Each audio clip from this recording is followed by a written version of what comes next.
실제로 아더에러 그 앞에 가면은 줄도 엄청 서 있고, 주말에 한번 갔다가 좀 쇼킹했던 게 대기가 36팀 있더라고요. 미친 줄 알았어요.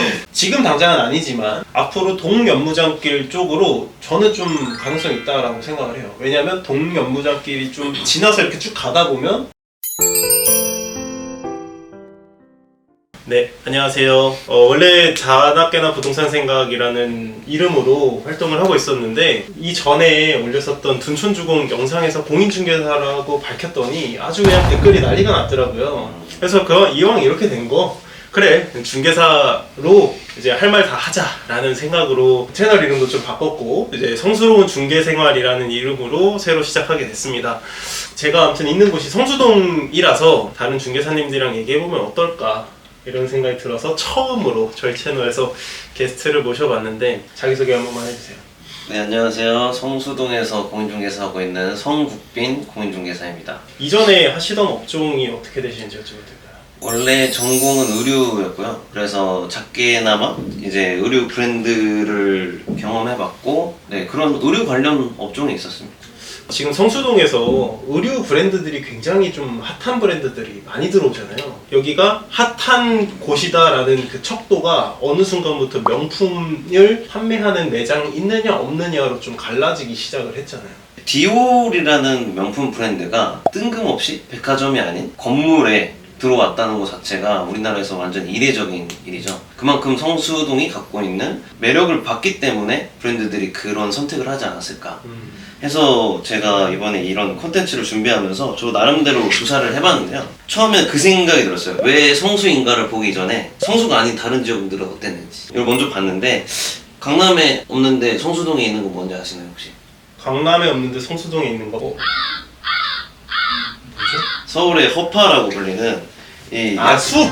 네, 35만 평의 녹지지대가 네. 강남에 없는데 성수에 있습니다. 그렇죠. 맞아요. 네. 맞아요. 이게 앞으로도 강남에 어떤 개발을 하더라도 생길 일이 없죠. 지금 당장 서울에 거의 유일무이한 35만 평의 녹지지대가 존재하고, 약간 성수가 그래서 재개발이나 재건축이 아닌 재생으로 만들어졌다고 하는데, 최초로 이런 재생이라는 타이틀로 건물이 들어선 게 폐 공장으로 쓰이던 대림창고가 16년도에 이제 들어섰는데, 사람들은 처음에 의아했죠. 당장 내일 사라질 것 같은 건물에 그렇죠. 웬 카페냐. 이 카페가 들어서 나서 이곳에서 복합문화공간으로 성공적인 사례로 만들어졌거든요. 이후에 뭐 다들 아시다시피 어니언이라든지 성수연방 같은 오래된 건물들을 그대로 살려서 독특한 플레이스들이 만들어졌는데요. 이게 아무래도 젊은 사람들 사이에서 SNS 핫플레이스들로 많이 구성되었죠. 제가 보면서 느낀 점이 조금 막 웃었는데, 네. 이게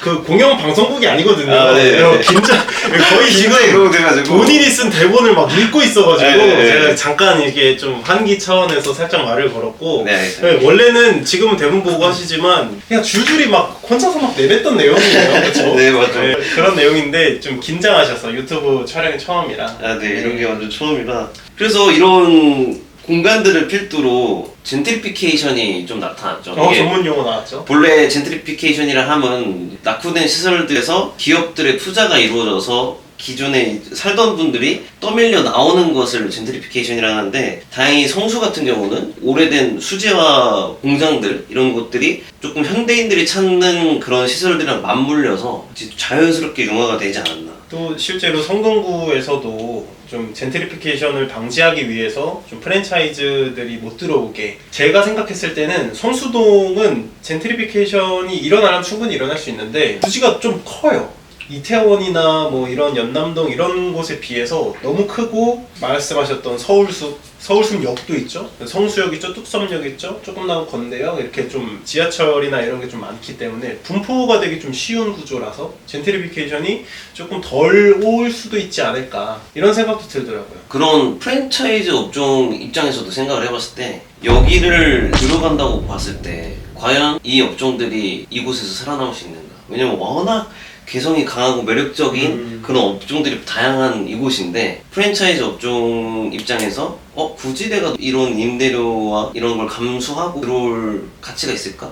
라고 생각을 해보면 기업들 차원에서 좀 대규모로 들어오기엔 힘든 상권이지 않을까 싶습니다. 앞으로도 특색 있는 그런 업체들이 성수동을 계속 쭉 찾고 있다 보니까 개성이라든지 뭐 음식으로 따지면 맛, 뭐 커피로 따졌을 때도 풍미 이런 게 부족하면 정말 살아남기 힘든 상권이지 않나 싶습니다. 지금 전체적으로 좀 이렇게 한번 훑었으니까 네. 섹터별로 조금 분위기를 좀 얘기를 한번 해보면 어떨까 이런 생각이 들어요. 뭐 우리 업종 아니어도 다른 업종도 마찬가지지만 성수역 이남 지역이 가장 핫한 섹터죠. 대림창고를 필두로 하고 있는 네, 그 카페 거리와 이제 연무장길 그 라인으로 따라가지고 지금 가장 핫한 브랜드들도 들어와 있고 다양한 사람들이 가장 많이 찾는 상권이지 않나. 예를 들면 좀 대중들이 알만한 브랜드가 좀 뭐가 있을까요? 요즘 이제 익숙해져 가는 이 아더에러는 어떻게 보면 이제 우리나라 브랜드를 흔히 말해서 도메스틱 브랜드라고 얘기를 해요. 해외의 도메스틱 브랜드를 가장 크게 최초로 알린 브랜드예요. 아더에러라는 브랜드가 처음 나왔을 때 굉장히 센세이션했어요. 어떤 다른 브랜드에서 보기 힘들었던 디테일이라든지 소재를 사용하고 그래픽적으로 비주얼적으로 하여튼 화려하다 해야 되나 뭐 그런 면모가 많이 보였죠. 근데 그런 아더에러가 최초로 들어온 건 아닌데 아까 말씀드렸다시피 막 폐 건물이라든지 공장들을 살린 그런 업종들이 많이 들어왔잖아요. 그런 업체들이 슬슬 들어오면서 아더에러도 붉은 벽돌로 만들어진 쇼룸이 생겼는데 처음에는 단순히 그게 그냥 옷을 보여주기 위한 공간인 줄 알았거든요. 알고 보니까 아더에러가 이제 비주얼적인 어떤 전시도 같이 진행하는 어떻게 보면 그것도 하나의 복합 문화 공간이 되었다고 할 수 있죠. 실제로 아더에러 그 앞에 가면은 줄도 엄청 서 있고 주말에 한번 갔다가 좀 쇼킹했던 게 대기가 36팀 있더라고요. 미친 줄 알았어요. 그 아더에러 컨버스 콜라보 엄청 핫했죠. 특이한 게 성수 같은 경우는 요새 트렌드가 그렇지만은 좀 짧은 기간 안에 이게 치고 빠지고 하는 그쵸. 팝업이 네. 유행하잖아요. 일주일 팝업도 있고 컨버스 아더에러 팝업이 최근에 가장 핫했었죠. 이솝이 그런 말 있죠. 왜 여기 이솝이 있지? 약간 이런 얘기를 많이 들었어요. 사람들이 얘기하는 것도 그렇고 이솝을 딱 네이버 주에 쳐보니까 우리나라에서 조금 핫하다라고 불리우는 그런 플레이스들에는 탁탁탁탁 들어가 있더라고요. 그거를 노린 건지. 근데 또 이솝의 샵을 이제 바깥 풍경을 보다 보면 성수랑 굉장히 잘 어울리잖아요. 그렇더라고요. 네, 그 분위기랑 그 이솝 특유의 나는 그 향 같은 경우가 굉장히 잘 어울리지 않나. 실제로 이솝 그 앞을 지나가면 핸드크림 향 네, 이런 이솝 게 특유의 향이 진짜 막 그냥 도로를 메울 정도로 같이 따라온 코스메틱 브랜드가 르라보가 또 있죠. 우리가 예, 한때 엄청 핫했던 브랜드인데 향수의 향이 정말 좋아가지고 패션을 좋아했던 사람들이 한때 가장 좋아했던 뭐 지금도 굉장히 인기가 많기도 하고 르라보라고 하는 향수가 좀 지역을 대상으로 향을 만드는 게 유명해요. 뭐 일본의 도쿄 해가지고 그 도시의 느낌 이런 향을 담는 걸로 되게 유명한 브랜드인데 마찬가지로 성수에 들어가 있죠. 지금 말씀해주셨던 곳은 연무장길 중에서도 약간 서쪽에 치우친 연무장길이거든요. 지금 당장은 아니지만 앞으로 동연무장길 쪽으로 저는 좀 가능성이 있다라고 생각을 해요. 왜냐면 동연무장길이 좀 지나서 이렇게 쭉 가다 보면 양꼬치 거리랑 맞닿는 부분이 있거든요. 물론 네. 도로를 하나 건너야 되긴 하지만 진짜 날씨가 좀 좋아지고 하기 시작하면 서울숲에서 시작해서 연무장길로 쭉 따라가지고 양꼬치 거리를 가서 양꼬치를 먹고 건대입구역에서 타고 갈 수 있는 그런 조건이 또 마련이 되기도 하더라고요. 그래서 저는 앞으로 성수동에서 주목할 만한 곳은 동연무장길 쪽이 아닐까 생각을 해보기도 하고 그쪽으로도 또 뭐가 있지 않았나요? 옵스큐라 스토어라고 옵스큐라 맞아요. 네, 지금 흔히 말해 유포브라고 불리우는 우리나라 지금 현재 도메스틱 3대장 남성 브랜드가 있어요. 유스, 포터리, 브라운야드가 있는데 그 중에 유스가 옵스큐라 스토어라는 원래 편집샵의 PB 브랜드였어요. 처음 시작. 단순히 처음에는 이제 티셔츠 몇 장, 바지 몇 장 만들던 브랜드가 점점 컬렉션을 진행하면서 좀 기존의 다른 브랜드에서 보여주지 않았던 감도들을 보여주면서 굉장히 크게 성장했거든요.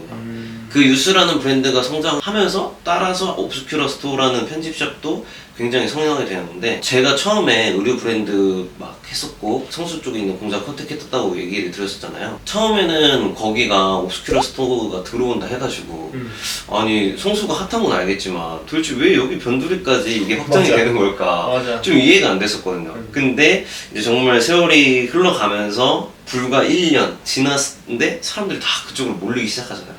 점점 퍼져나가고 옵스큐라 스토어 말고도 가장 뜨고 있는 신생 브랜드 중에 999 휴머니티라는 브랜드가 있는데 그건 또 옵스큐라가 여기 있으면 그 소탱이 진짜 양꼬치 거리랑 가깝게 들어오더라고요. 그래서 점점 국연무장길을 따라서 상권이 점점 확대되지 않을까. 다음에 조금 심도적으로 다룰 것 같은데, 그러니까 성수하면 또 생각나는 게 무신사잖아요. 무신사.